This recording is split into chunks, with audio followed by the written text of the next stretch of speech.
मराठा आरक्षणासाठी लढणारे मनोज जरांगे पाटील सध्याला माथुरीमधून त्यांचं आता स्वागत झालेलं आहे। ते आज दौऱ्यावरती आहेत। ते रायगडला उद्या जाऊन छत्रपती शिवाजी महाराजांच्या समाधीपाशी नतमस्तक होणार आहेत। तत्पूर्वी मनोज जरांगे पाटलांचं माथुरीमध्ये जंगी स्वागत झालेलं आहे। आपल्यासोबत जे मूळ गाव आहे मनोज जरांगे पाटलांचं, त्या महेश सध्याला माथुरीमध्ये उभा आहे। एकंदरीत आपल्यासोबत जे गावकरी आहेत, शाळेतील मुली आहेत, लहान लेकरं आहेत, त्यांच्याशी आपण हुजबूज करण्याचा प्रयत्न करणार आहोत, बातचीत करण्याचा प्रयत्न करणार आहोत। सांगशील आज मनोज जरांगे पाटलांचं तुम्ही स्वागत केलंय गावामध्ये, आरक्षण मागताय, कशासाठी आरक्षण पाहिजे काय सांगाल एकंदरीत? आम्हाला शिक्षणासाठी आरक्षणाची गरज होती, ते आमच्या हक्काचं होतं आणि ते आम्हाला आता मिळालेलं आहे। आम्हाला मराठ्यांना एक देव सापडलेला आहे, आमचा राजा आम्हाला मिळालेला आहे।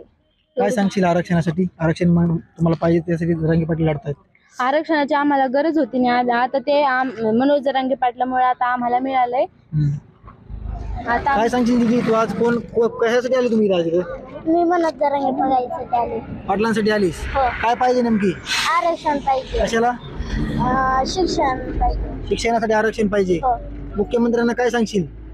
आरक्षण आरक्षण आपण एकंदरीत बघू शकतो, शाळकरी देखील मुली आहेत, लहान मुली आहेत, दुसऱ्यांसोबत चर्चा करण्याचा प्रयत्न करणार आहोत।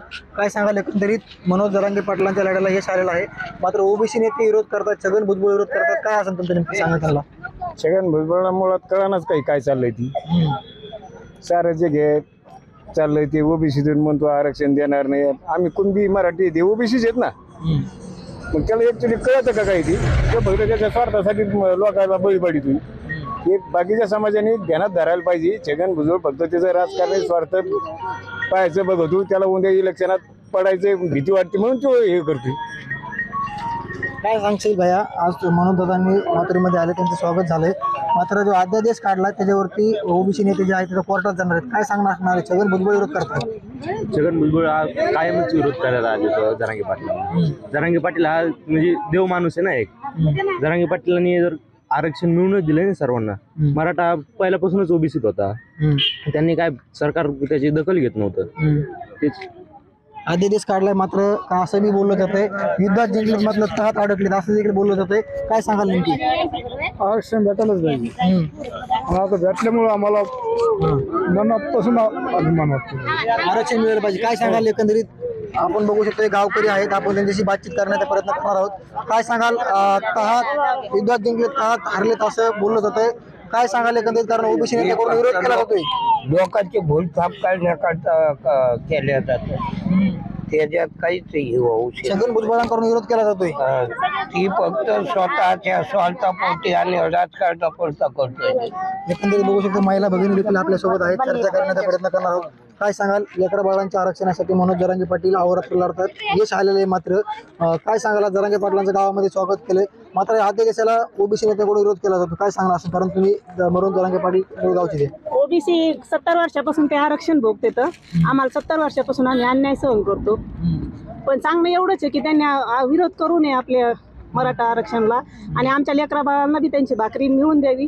आणि दादांनी खूप प्रयत्न केलेत आमच्या, आणि शेवटी त्याला यश पण आलंय, पण त्यांनी विरोध करून आमची भाकर उडून देऊ नये एवढीच इच्छा आहे। बोललं जातंय तुम्ही मनोज जरांगे पाटलांच्या मूळ गावचे आहेत, आपलं स्वागत केलेलं आहे, सरकारला काय सांगणार? कारण शब्द पाहिजे का सरकार दिलेला?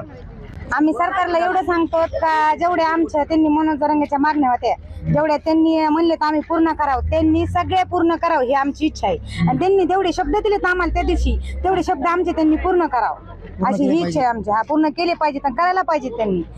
छगन भुजबळ विरोध करतायत, ते विरोध करतात, त्यांच्या तोंडावर चप्पल पडली ना आता, याच्यापेक्षा काय पाहिजे? त्यांच्या तोंडावर मारलं मराठीने, आतापर्यंत एवढा आडत होता, त्यांनी काय केलं ना, आता तो काय करणार आहे?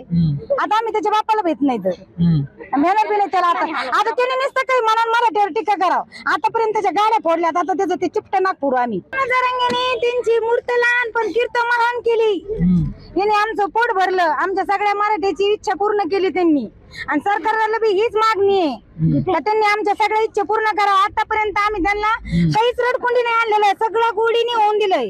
मग ते मनोज जरांगेचे शब्द ऐकते तेवढे आमच्या सगळ्या मराठा बांधवांनी ऐकले तर आमच्यापासून आजपर्यंत कोणाला त्रास झाला नाही, आणि आम्ही होऊ न देणार नाही, आणि सरकारने ती पाळी आणू नये का आम्हाला आमच्याकडून दुसऱ्याला त्रास व्हावा अशी पाळी बी येऊन देऊ नये। आणि आता जर त्यांनी आमच्या मागण्या मनोज जरांगे म्हणले तेवढ्या मागण्या नाही पूर्ण केल्या तर आम्ही आज तरी आमच्या नुसते गडी माणसं गेलते, आम्ही लेकरा मुंबईमध्ये जाऊन बसणार आहेत।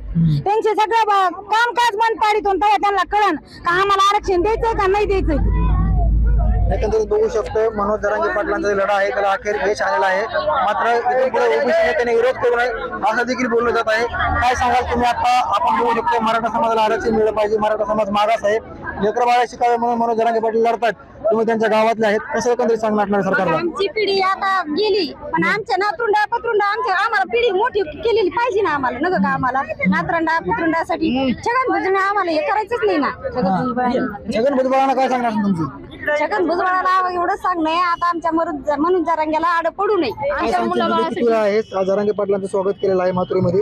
सरकारला काय सांगणार? कारण अध्यादेश काढलाय, मात्र सरकार दिलेला शब्द पाहिजे का? सरकारला ते पाळावंच लागेल आणि नाही पाळलं तर त्यांना त्याची किंमत मोजावी लागणार. काय सांगणार सरकार? कारण विरोध करतायत ओबीसी नेते, काय सांगणार सरकारला? मी ओबीसी नेत्यांना आणि छगन भुजबळ साहेबांना एवढंच सांगेन की मराठा समाज एक तर कुणाच्या नादाला लागत नाही आणि जर त्यांना कोणी विरोध करत असेल तर त्याला सोडत नाही. युद्धात जिंकलेत तहात अडकलेत असं बोललं जातं, चर्चा आहे, संभ्रम निर्माण होतो. काय असणार एकंदरीत चर्चा?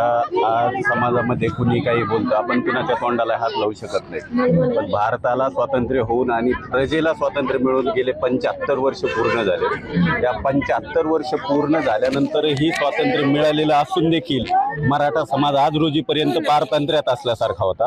आज आमच्या 100% नोंदी सापडत आहेत. पण या सरकारनं किंवा या छगन भुजबळनं सर्व अधिकाऱ्यावरती, प्रशासनावरती, शासनावरती स्वतःच्या समता परिषदेच्या माध्यमातून स्वतःच्या राजकारणाची पोळी भाजवण्यासाठी अशा प्रकारचं हे आणून, त्यांना प्रेशर आणून या नोंदी ते सापडू देत नव्हते. आज नोंदी सापडल्यात. आम्ही कायद्यानुसार आणि नियमानुसार आम्ही आरक्षणामध्ये गेलेलो आहोत आणि तेही ओबीसीच्या आरक्षणामध्ये गेलो आहोत. आणि जिंकले आणि हारले आणि काय सापडलं काय नाही सापडलं यापेक्षा हे सूर्य आणि जयद्रथ 4 दिवसात 8 दिवसात समजणारच आहे. आम्ही सगळ्या हरकती पाठवणं, त्यांनी जरी हरकती मागवतल्या असल्या तरी आम्ही आमच्या पद्धतीने हे योग्य आहे सगळे सोयरे की नाही हे आम्ही आमच्या पद्धतीने सामाजिक न्याय भवनाकडे आम्ही पाठवणारच आहोत. त्यामुळं कोण काय बोलतोय याच्यावर आम्हाला विश्वास ठेवायचा नाही आणि कोण काय करतोय त्याच्याशी आम्हाला घेणं देणं नाही. आम्ही आमच्या मार्गाने योग्य पद्धतीने चाललेलो आहोत. तो मार्ग आम्ही असाच शेवटपर्यंत ठेवणार आहोत. आणि एक दिवस मी नक्कीच मनोजदादांना सांगतो आणि मनोजदादाच्या माध्यमातून आणि तुमच्या सर्वांच्या साक्षीने सांगतोय की एक दिवस का होईना आम्ही सगळ्या सोयऱ्यांचं ओबीसी मधून सर्टिफिकेट घेतल्याशिवाय शांत बसणार नाही. जरांगे पाटील आज माथुरीमध्ये आलेले आहेत, मात्र त्यांच्या आज रायगडावरती जाणार आहेत. ओबीसी नेते कोण विरोध करतात, तुमच्या ओबीसी नेत्यांना काय सांगणार असणार आहे? हे पहा, विरोध कोण काय करतं, कारण आम्हाला मराठा समाजाला स्वतःच्या वादीसाठी दुसऱ्याची मैस कापायची कधीही सवय नाही. छगन भुजबळला फक्त स्वतःची राजकीय पोळी भाजवण्यासाठी, स्वतःची वादी वाचवण्यासाठी ते मराठा समाजाच्या आज मैस मारायला लागलेला आहे. त्यामुळे ते काय करतोय आणि तुम्ही पाहिलं असेल, बऱ्याच लोकांनी प्रसार माध्यमातून पाहिलं असेल की आज तो एकटा पडलेला आहे. काय सांगशील आज जरांगे पाटलांच्या दौऱ्यामध्ये आलेला असतो, काय कशासाठी आलेला आहे? कारण आरक्षण मिळालं पाहिजे किंवा दादांसोबत बातचीत केली, भेटला, स्वागत केलं त्यांचं. काय सरकारकडे मागणी असणार तुझी मुख्यमंत्र्यांकडे? आम्हाला काहीच नव्हतं पाहिजे सरकारकडून. आम्हाला आमच्या शिक्षणासाठी आरक्षण पाहिजे होतं.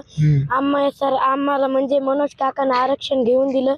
आम्ही त्यांचे हार्दिक हार्दिक स्वागत करतो. सरकारला काय सांगशील? आरक्षण सरकारला काहीच नाही, आम्हाला आमचे हक्क द्या आणि आम्हाला आरक्षण द्या. एकंदरीत बघू शकतो, आमचा हक्क द्या, आम्हाला आरक्षण द्या. काल नारायण राणे असं म्हटलेलं की गरजवंत जे मराठे आहेत, खरे मराठे, ते कुणबी प्रमाणपत्र घेणार नाहीत. याचं कालचं जे अर्थ जे आहे त्या आदेशाचा विरोध केलेला. काय सांगायला नारायण राणेंना? नारायण राणे हे स्वतःच्या राजकीय फायद्यासाठी, राजकीय पोळे भाजून घेण्यासाठी किंवा विशिष्ट त्यांच्यावर एखाद्या नेत्याचं दडपण आहे अशा विशिष्ट उद्देशाने ते मराठा आरक्षण आणि सरसकट कुणबीचे सर्टिफिकेट घेत आहेत. त्यांना एक हे करत आहेत, ते टार्गेट करत आहेत. काय पण विरोध केला जातो कालच्या आदेशाला, कारण नारायण राणे सत्तेमध्ये असताना देखील, सरकारमध्ये असताना देखील त्यांच्या सरकारच्या लोकांना विरोध करतात. हा त्यांचं राजकीय अस्तित्व एक धोक्यात आलं असंच ह्याच्यावरून समजतं. कारण की जो सूर्यावर आरोप करतो किंवा थुंकतो तो स्वतःच्याच अंगावर पडतो, ह्याच्यातून असं बोध घालण्यात यावा. आता सरकार दिलेला शब्द पाळीन का? पण जी आर वगैरे एवढं म्हणजे सरकारने जर फसित असेल, आता शब्द दिलाय कोणी? मुख्यमंत्री दिला ना, ते काय सामान्य माणसांना नाही दिला किंवा ग्रामपंचायत सदस्यांनी दिला. मुख्यमंत्री शब्द दिला ना, त्याला अख्खा महाराष्ट्र त्याच आहे ना. असं महाराष्ट्राचं मुख्यमंत्री जर असं फसिलं तर पुन्हा मुख्यमंत्री कोणत्याच मुख्यमंत्री हेच कारण नाही, पण कुठलेच काम रिसॉर्ट होणार नाही सरकार. एकंदरीत होते माथुरीकरण त्यांनी म्हटलेलं आहे की जोपर्यंत सरकार शब्द पाळत नाही, दिलेला सरकारने शब्द पाळावा, एकंदरीत असं या गावकऱ्यांनी म्हटलेलं आहे. आणि संपूर्ण माथुरीकर होते, सरकारने शब्द पाळावा. जे ओबीसी नेते विरोध करतायत ते तोंडावर पाडल्याशिवाय राहणार नाहीत. त्याच पद्धतीनं आमच्या हक्काचं आरक्षण आहे, आमच्या लेकरा बाळासाठी आम्ही आरक्षण मागतोय आणि ते आम्ही घेतल्याशिवाय आता माघार हटणार नाहीत. मुंबई तक सिटी योगेश काशीद, माथुरी, बीड.